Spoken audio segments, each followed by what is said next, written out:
Hello guys, कैसे हो आप लोग। तो आज का हमारा सेशन है प्रेजेंट परफेक्ट कंटिन्यूअस टेंस। इसको मैंने अगला वीडियो में विस्तार से बताया था। प्रेजेंट परफेक्ट कंटिन्यूअस टेंस किसे कहते हैं। आज मैं एक बार फिर से आपको रिपीट कर देता हूँ। प्रेजेंट परफेक्ट टेंस उसे कहते हैं जो पास्ट समय में शुरू हुआ काम, पास्ट समय यानी भूतकाल में, पास्ट समय में शुरू हुआ काम प्रेजेंट में अभी चल रहा है, प्रेजेंट में अभी चल रहा है, उसे हम क्या कहते हैं? Present perfect continuous tense. इसमें कोई दिक्कत नहीं है। प्रेजेंट परफेक्ट कंटिन्यूअस टेंस की पहचान कैसे करेंगे, ये भी मैंने आपको विस्तार से बताया था। तो प्रेजेंट परफेक्ट कंटिन्यूअस टेंस की पहचान, जिस हिंदी वाक्य के अंत में ता रहा हूँ, ती रहा हूँ, ते रहे हो, ते रहा हूँ इत्यादि रहे, तो हम उसे क्या कहते हैं? Present perfect continuous tense. इसके अलावे अगर आपको कोई वाक्य मिलता है जो पास्ट समय से शुरू हुआ हो और अभी तक चल रहा है, जैसे एग्जाम्पल में कोई काम सुबह 9 बजे से स्टार्ट हुआ, अभी तक चल रहा है, तो वो भी प्रेजेंट परफेक्ट कंटिन्यूअस टेंस में आएगा। उसमें आपको खाली रहा हूँ मिलेगा, लेकिन ता रहा हूँ नहीं मिलेगा। उसमें समय सूचक शब्द मिलेगा कि इस समय से काम चल रहा है और अभी लगातार चल रहा है। ठीक है, यहाँ तक तो क्लियर है। तो आज हम आपको बताएंगे प्रेजेंट परफेक्ट कंटिन्यूअस टेंस का नेगेटिव सेंटेंस। क्या? नेगेटिव सेंटेंस यानी नकारात्मक वाक्य। नकारात्मक वाक्य कैसे बनाएंगे, इसका स्ट्रक्चर कैसे होगा, ये सारी बातें मैं बताऊंगा आपको। अगर आप मेरे चैनल पे नए हैं तो कृपया चैनल को सब्सक्राइब कर दीजिए, ताकि आने वाले वीडियो की नोटिफिकेशन आप लोगों तक आसानी से मिल सके। ठीक है, चलिए दोस्तों आगे बढ़ते हैं। हमारा जो आज का सेशन है वो है प्रेजेंट परफेक्ट कंटिन्यूअस टेंस। अब इसमें हमारा क्या है? इसमें हमारा जो है वो क्या है? Negative sentence. क्या है? Negative sentence. निगेटिव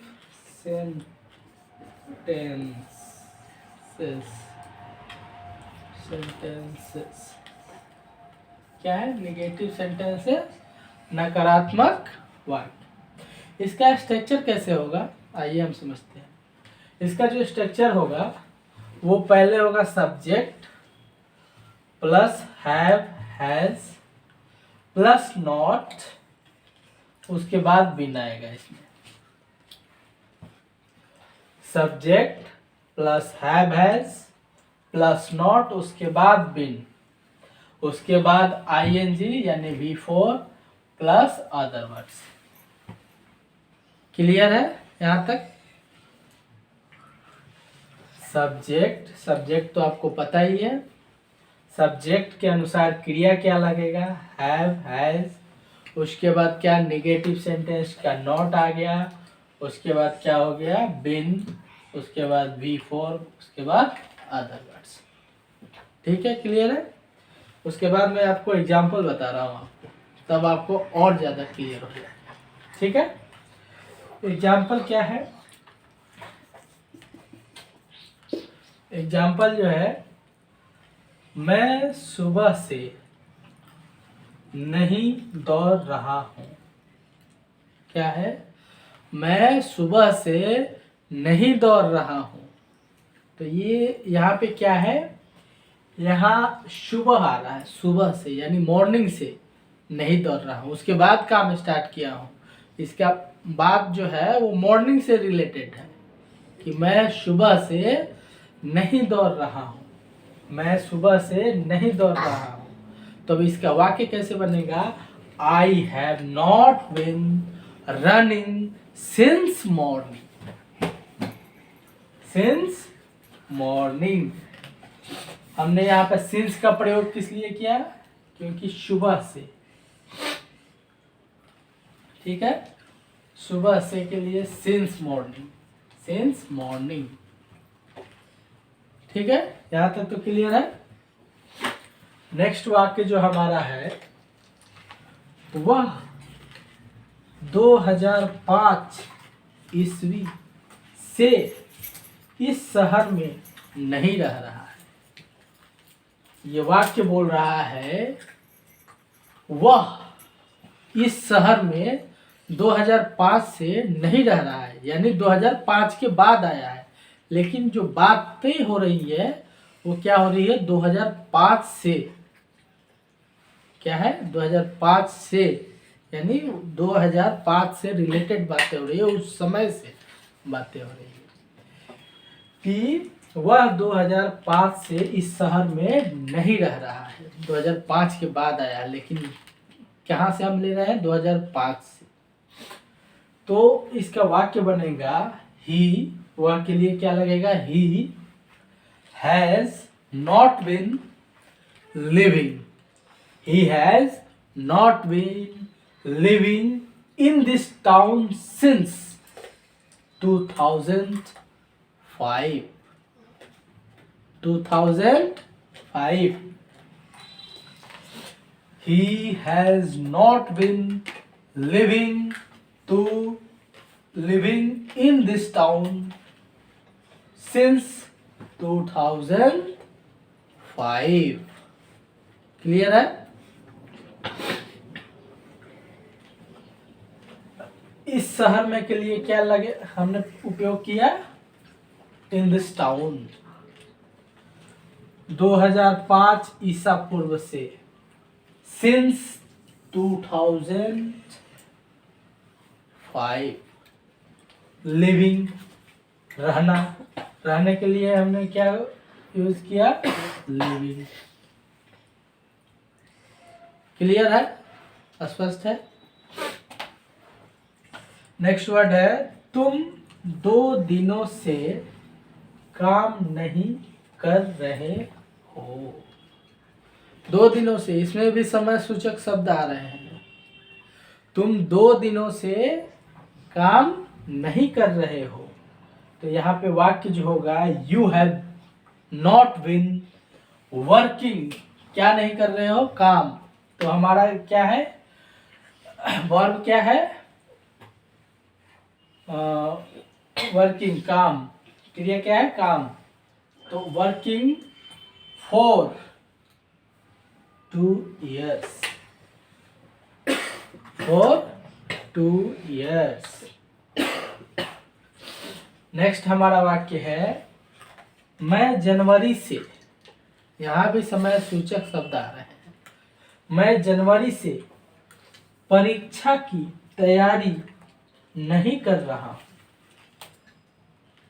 मैं जनवरी से परीक्षा की तैयारी नहीं कर रहा हूं। यहाँ पे समय सूचक शब्द आ रहे हैं, तो इसका हम कैसे बनाएंगे वाक्य? I have not been preparing for the examination since January। यहाँ पे तैयारी के लिए हमने क्या यूज किया है? प्रिपेयरिंग। ठीक है, क्या तैयारी नहीं कर रहा हूँ? Examination for January. जनवरी से एग्जामिनेशन की तैयारी नहीं कर रहा हूँ। क्लियर है? कोई दिक्कत? चलिए अब मैं आपको क्या देता हूँ? प्रैक्टिस वाक्य। देखिए हम आपको ये बता दिए प्रेजेंट कंटिन्यूअस टेंस में ये चीज़ें होती हैं, आप समझ भी गए होंगे, डाउट भी क्लियर हो गया होगा। लेकिन जब तक हम प्रैक्टिस नहीं करेंगे कुछ वाक्य लेके तब तक क्लियर नहीं होगा। तो चलिए मैं आपको प्रैक्टिस वाक्य दे देता हूँ। तो हमारा जो है ये प्रैक्टिस वाक्य बन के तैयार है। हमारा क्या है, प्रैक्टिस वाक्य मैंने लिख दिया है बोर्ड पे। इसका या तो आप स्क्रीनशॉट ले लीजिए, स्क्रीनशॉट ले लीजिए, या मैं आपको रीड कर दे रहा हूँ। मैं इसको रीड कर रहा हूँ और आप साथ साथ नोटबुक पे लिख लीजिए। क्लियर है कॉन्सेप्ट? मैं अब बोलूँगा, आप लिखेंगे। उतना फास्ट नहीं बोलूँगा, स्लोली स्लोली बोलूँगा, आप उतने में लिख सकते हैं। ठीक है, आप ये या तो इसको स्क्रीनशॉट ले लीजिए अगर ज़्यादा परेशानी होगी तो। ठीक है, चलिए मैं आपको रीड करके बता देता हूँ। यहाँ पे पहला वाक्य है जो हमारा प्रैक्टिस वाक्य, पहला जो वाक्य है वो क्या है, करीम 2 दिनों से इंतजार नहीं कर रहा है। करीम 2 दिनों से इंतजार नहीं कर रहा है। ठीक है, कोई दिक्कत? मैं सुबह से काम नहीं कर रहा हूँ। मैं सुबह से काम नहीं कर रहा हूँ। वे वर्षों से अंग्रेजी नहीं पढ़ रहे हैं। वे वर्षों से अंग्रेजी नहीं पढ़ रहे हैं। मैं 2004 से स्कूल में नहीं मैं 2004 से स्कूल में नहीं आ रही हूँ। ठीक है, सीता गत सोमवार से काम नहीं कर रही है। ठीक है, अगला पॉइंट है हमारा, विद्यार्थी लोग 2 घंटों से हो हल्ला नहीं कर रहे हैं। विद्यार्थी लोग 2 घंटों से हो हल्ला नहीं कर रहे हैं। वह मेरी मदद वर्षों से नहीं कर रहा है। वह मेरी मदद वर्षों से नहीं कर रहा है। नेक्स्ट, सोहन सुबह से सो नहीं रहा है। सोहन सुबह से सो नहीं रहा है। मैं बचपन से संगीत नहीं सीख रहा हूँ। मैं बचपन से संगीत नहीं सीख रहा हूँ। कोई दिक्कत? अब आप इसको प्रैक्टिस कीजिएगा। इसको जब आप प्रैक्टिस करेंगे तो आपको पता लगेगा कि मेरे अंदर कमियां क्या है। बहुत से बच्चे बोलते हैं जब आप पढ़ाते हैं तो समझ में आ जाता है, आपका वीडियो देखता हूँ उस समय समझ में आ जाता है, लेकिन जब मैं प्रैक्टिस अपने से करता हूँ तो मेरे को बहुत सारी कमियां आ जाती है। मैं फोर कहाँ लगाऊंगा, सिंस कहाँ लगाऊंगा, ये सारी परेशानियां आती हैं। टू कहाँ लगाऊंगा, यहाँ पे विद्यार्थी लोग का वर्ड क्या होगा। तो इसका जो है ना, मैं फोर सिंस के लिए एक अलग वीडियो बनाया हूँ कि फोर कहाँ यूज़ होगा, सिंस कहाँ यूज़ होगा, किस केस में। तो वो आप उस वीडियो को देख सकते हैं, तो फोर सिंस आपका क्लियर हो जाएगा। ठीक है, तो चलिए समय को ना गंवाते हुए आगे बढ़ते हैं और सेवा को यहीं समाप्त करते हैं। Thank you, best of luck.